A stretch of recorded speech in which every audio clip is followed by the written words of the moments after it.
오늘 아침 뉴스 연구소. 오늘 아침 뉴스의 맥을 짚어드리는 시간 뉴스연구소. 오늘도 두 분의 연구위원 함께합니다. CBS 김광일 기자, 뉴스톱 김준일 대표. 어서 오십시오. 안녕하세요. 예, 오늘 첫 번째 뉴스 어디로 갈까요? 법사위 충돌 예고. 오늘 국회 법제사법위원회 열리는데 여야 충돌이 예상된다고요? 원래 오늘 법사위는 법무부 인사검증 관련해서 현안 질의하려고 잡아놨던 거였어요. 이전에 정순신 변호사 관련해서. 근데 지난주에 그 검수완박 그 헌재 결정이 나왔었잖아요. 예. 뭐 표결권을 침해한 건 맞지만 무효는 아니라고 나왔었는데 그것 때문에 이슈가 확 바뀌었습니다. 오늘 법사위에서는 이거랑 관련해서 여야가 크게 충돌할 전망이고요. 잠시 후 오전 10시부터 열립니다. 그 주말 사이에도 공방이 좀 뜨거웠는데요. 날선 발언이 이어졌는데 사실상 오늘 법사위를 위한 빌드업 차원이라고 볼 수가 있어요.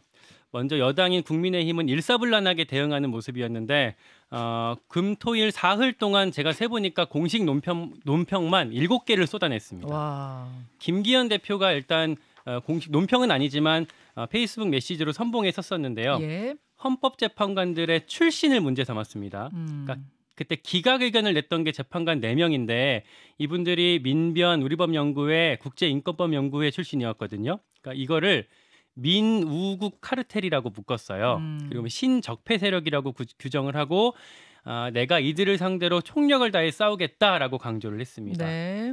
그런가 하면 민주당은요.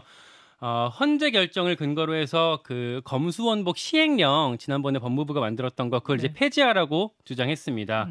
그리고 이 시행령을 추진했던 한동훈 장관을 비판하고 있는데요.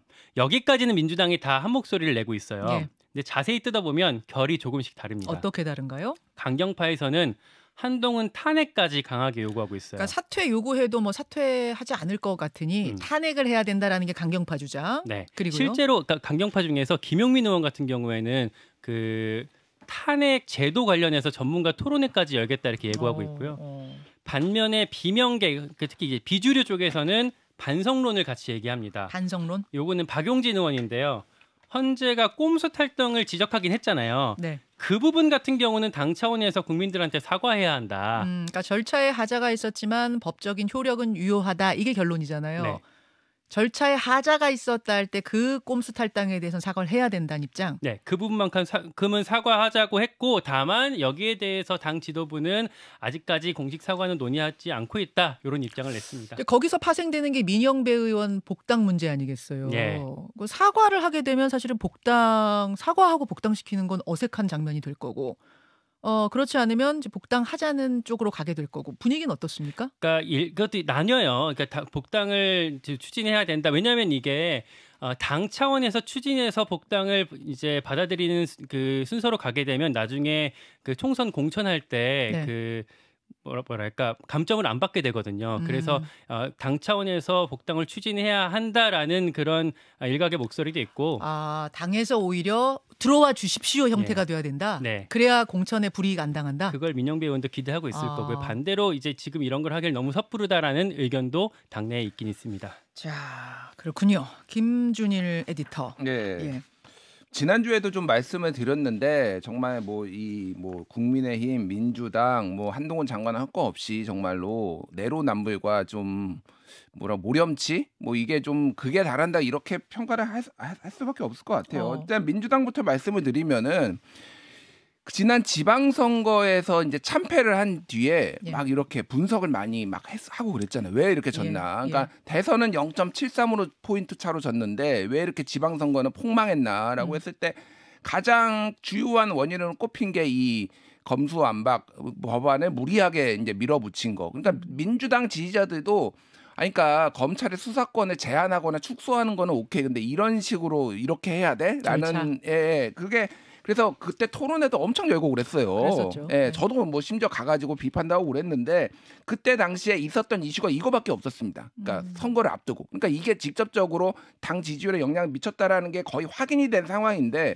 이제 언제 그랬냐는 듯이 지금 그러니까 이제 박용진 의원이 얘기를 하는 게 남을 비판을 하려면은 본인 최소한 우리가 헌재 판결을 존중하면은 이런 성찰이 있어야 되는 거 아니냐. 근데 이게 소수의 목소리라는 거죠. 그러니까 이게 지금 한동훈 뭐 탄핵 뭐 그 얘기까지도 좀 오바긴 하지만 어쨌든 이제 뭔가 성찰이 먼저 있고 나서야 이게 힘이 실리는데 민주당의 지금 굉장히 이 뻔뻔함이 조금 뭐 지적을 안 할 수가 없고 국민의힘은요? 국민의힘 같은 경우에는 제가 지난번에도 말씀드렸지만 이 색깔론을 들고 나왔어요. 그러니까 계속 지금 얘기 나오는 게 뭐 민우국군에서 민변 우리법 연구회 국제인권법 연구회 그런데 문재인 정부 때 이를테면은 8명이 이제 국회 추천, 대법원장 추천, 그리고 대통령 지명해 가지고 8명이 헌법재판관이 바뀌었거든요.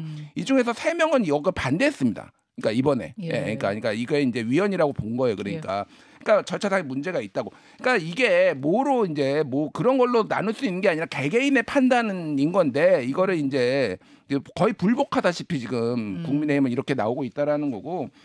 지금 뭐 한동훈 장관 같은 경우에는 지난주에도 말씀을 드렸지만은 이거를 사실상 받아들이기 힘들다라는 식으로 얘기를 했는데 사실 지금 민주당이 정무적으로 지금 한동훈 장관을 탄핵하는 게 맞느냐. 한동훈 장관에 대해서 여론이 지금 안 좋아요. 그러니까 왜 안 좋냐면은 이거하고 상관없이 예를 들면은 최근 미국 국무부 인권보고서가 나왔는데 거기에 이를테면은 그 열린공감 TV 압수수색 예, 그러니까 더 탐사죠. 더 탐사 압수수색 그리고 강진구 기자 이를테면은 뭐 구속영장 2번 청구했다 기각된 거 이게 다 한동훈 장관과 관련 있는 거거든. 이거를 대표적인 인권 탄압 사례로 나올 정도로 너무 권력을 오만하게 쓴다 이런 지적들이 있어요.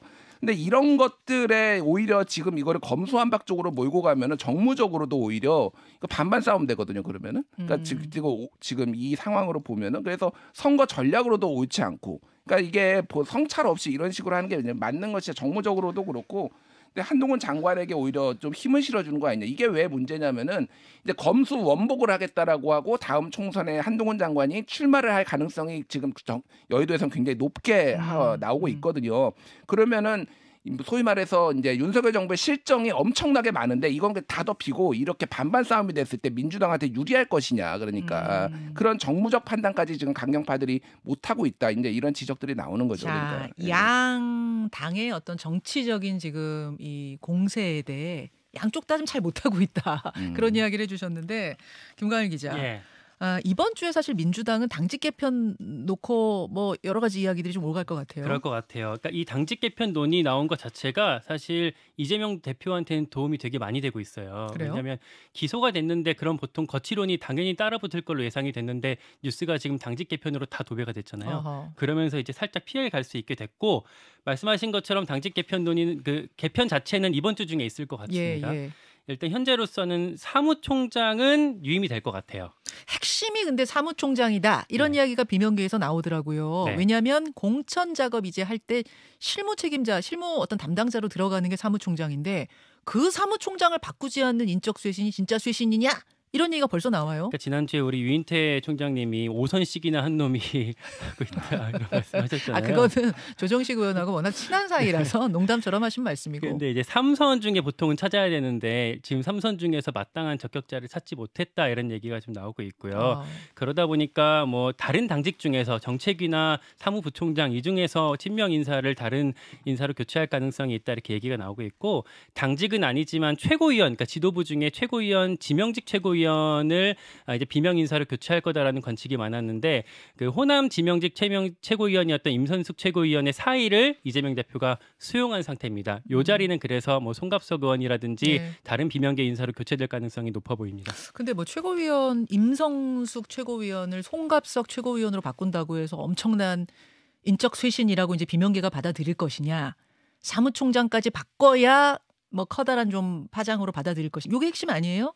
근데 뭐 사무총장까지 바꾼다고 국민들이 민주당이 쇄신했다고 느낄 거예요. 거의 바꿔도? 예, 뭐 솔직히 잘 모릅니다. 사무총장 누구 조정식 의원이었는지조차 아무도 몰랐을 거야 아마. 뭐 아주 정치 고관층 아니면 그래서 민주당이 기득권을 내려놓는다, 특권을 내려놓는다 이런 정도의 뭔가 국민들한테 와닿는 혁신을 해야지 사람 몇 명 바꾼다고 민주당이 그렇게 보일 것 같진 않아요. 예. 뭐 국민들한테 어떻게 와닿느냐 떠나서 일단 비명계와 친명계의 갈등 수습 요 차원에서 일단 진행되는 건데. 근데 그게 이제 아까 전에도 말씀드렸지만 비명계가 원하는 게 굉장히 다 달라요. 어떤 사람은 이재명 대표 사퇴, 어떤 사람은 당직 인선 개편, 어떤 사람은 이를테면 당의 쇄신. 근데 이제 그거로 그러면 될 것이냐라는 거죠. 그러니까 그것도 비명계도 받아들이기 힘든 분들이 많다라는 거예요. 알겠습니다. 오늘 뭐 이 이야기는 인터뷰를 통해서 좀 더 풀 텐데 하여튼 민주당은 이번 주에 당직 개편 이슈가 큰 이슈가 될 거라는 거 정리해드리면서 두 번째로 가죠. 돌고 돌아 경찰 출신 국가수사본부장 정순신 변호사가 낙마한 후에 한 달이 지났어요.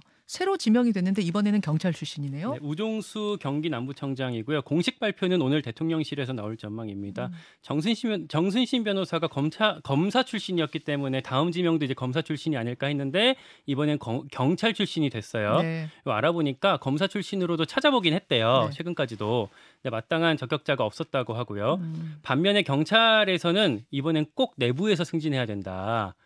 어떤 경찰 내부 사기가 너무 떨어질 수 있다라는 우려가 나왔고 윤희근 청장이 그렇게 건의를 했대요. 네. 요거를 윤석열 대통령이 수용한 것으로 전해졌습니다. 예, 우종수 경기 남부청장이 국가수사본부장이 되는 거군요. 네, 인선 과정을 뭐 여권이랑 경찰 두루 취재를 해봤는데 1차 공모 때 같이 지원했던 2명이 있었거든요. 네. 요분들은 초반부터 제껴졌어요. 그러니까 정순신 변호사 지명됐을 때 있던 그 2명인데 그때도 뭐 들러리다 이런 얘기들이 많았거든요. 그때 이제 경찰 출신 2명이었잖아요. 네, 뭐 장경수 그리고 전 화천 경찰서장 이렇게 2명이 있었는데 예. 다 처음부터 날아갔었고요. 아니 근데 그냥 일반적으로 생각할 때는 처음으로 1등 했던 사람이 낙마하면 그다음 차점자로 가는 게 순서일 것 같은데 그렇게 안 됐네요. 네, 안 됐고요. 그래서 그다음에 지원자를 재공모, 그러니까 2차 공모를 받을지도 검토가 됐었는데 뭐 그렇게 하면은 절차가 임명하는 데까지 너무 오래 걸린다 해서 그것도 엎어졌고요. 그러면 경찰 지금 현직에 있는 인사들 중에서 누가 제일 좋겠냐라고 했을 때 물망에 올랐던 게 우종수 청장이랑 최주원 경북청장이 있었습니다. 처음에 그러니까 초기에는 이 최주원 청장이 더 유력했다고 얘기가 나왔어요. 뭐 이분이 TK 출신이고 정권이랑 더 뭐 성향이 잘 맞는다라고 손꼽혔었는데 네. 근데 뭐 최근에 취재를 해보니까 좀 검증 과정에서 좀 문제가 나왔대요. 반면에 우종수 청장 같은 경우는 다른 문제가 없었고 특히 이분이 경찰대 출신이 아니거든요. 근데 이 정부가 그 비경찰대 출신을 좀 선호한다라는 좀 기조가 있었잖아요. 아하. 그거랑 좀 잘 맞았다고 합니다. 자, 알겠습니다. 요렇고 하나만 더 보죠. 인천공항이 뚫렸어요.